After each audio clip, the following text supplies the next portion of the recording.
Hi friends, അപ്പോൾ നമ്പേഴ്സിൽ അടുത്തൊരു question നമ്മൾ ഈ വീഡിയോ ഡിസ്കസ് ചെയ്യുന്നത്. ക്വസ്റ്റ്യൻ ഏതാണെന്ന് നോക്കാം. രണ്ട് സംഖ്യകളുടെ തുക 27, വ്യത്യാസം 11 ആയാൽ ചെറിയ സംഖ്യ എത്രയാണ്? ഓപ്ഷൻസ് തന്നിട്ടുണ്ട്. അപ്പോൾ രണ്ട് സംഖ്യകൾ സം ചെയ്യുമ്പോൾ നമുക്ക് 27 കിട്ടും, ഡിഫറൻസ് എടുക്കുമ്പോൾ 11 കിട്ടും. അങ്ങനെയാണെങ്കിൽ ആ രണ്ട് സംഖ്യയിൽ ഏറ്റവും ചെറിയ സംഖ്യ ഏതെന്നാണ്, സ്മോൾ നമ്പർ ഏതെന്നാണ് ചോദ്യം. അപ്പോൾ അതിനൊരു എളുപ്പ വഴിയുണ്ട്. നമുക്ക് ആ ഫോർമുല നോക്കാം. രണ്ട് സംഖ്യകളുടെ തുകയും വ്യത്യാസവുമാണ് നമുക്ക് തരുന്നതെങ്കിൽ, വലിയ സംഖ്യയാണ് നമ്മളോട് ചോദിക്കുന്നതെങ്കിൽ തുക പ്ലസ് വ്യത്യാസം ഡിവൈഡഡ് ബൈ 2. ഇനി ചെറിയ സംഖ്യയാണ് ചോദിക്കുന്നതെങ്കിൽ ഫോർമുല എന്ത് വരും? തുക മൈനസ് വ്യത്യാസം ഡിവൈഡഡ് ബൈ 2 എന്ന് വരും. ഓക്കെ അല്ലേ? അപ്പം നമുക്കിവിടെ ചോദിച്ചിരിക്കുന്നത് ഏതാണ്? ചെറിയ സംഖ്യയാണ് ചോദിച്ചിരിക്കുന്നത് അല്ലേ? അപ്പം നമ്മുടെ ഫോർമുല ഏതാ വരിക?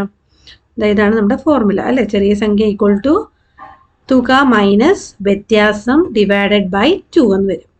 അപ്പോൾ അത് പഠിച്ചു വയ്ക്കുക. അപ്പം ചെറിയതാണെങ്കിൽ മൈനസ് വരും, വലിയതാണ് ചോദിക്കണമെങ്കിൽ പ്ലസ് വരും. ഓക്കെ, അപ്പോൾ തന്നിരിക്കുന്ന തുകയും വ്യത്യാസവും കൂടി നമുക്ക് എന്ത് ചെയ്യാം? ഡിഫറൻസ് എടുക്കാം. അപ്പോൾ 27 മൈനസ് 11 ബൈ 2 എന്ന് വരും. 27 മൈനസ് 11 ബൈ 2 ചെയ്യുമ്പോൾ എത്ര വരും? 16 എന്ന് കിട്ടും അല്ലേ? 27 മൈനസ് 11 16 ആണ്. 16 ബൈ 2 എന്ന് പറയുമ്പോൾ എത്ര കിട്ടും? 8 എന്ന് കിട്ടും. കാരണം 2ൻ്റെ ടേബിളിൽ 8 ടൈംസ് ആണ് 16. ഓക്കെ അല്ലേ? അപ്പോൾ 16 ബൈ 2 8. അപ്പോൾ നമ്മുടെ ഓപ്ഷൻ ഏതാണ്? ഓപ്ഷൻ എ ആണ് നമ്മുടെ ആൻസർ ആയിട്ട് വരിക. ക്ലിയർ അല്ലേ? Okay, thank you.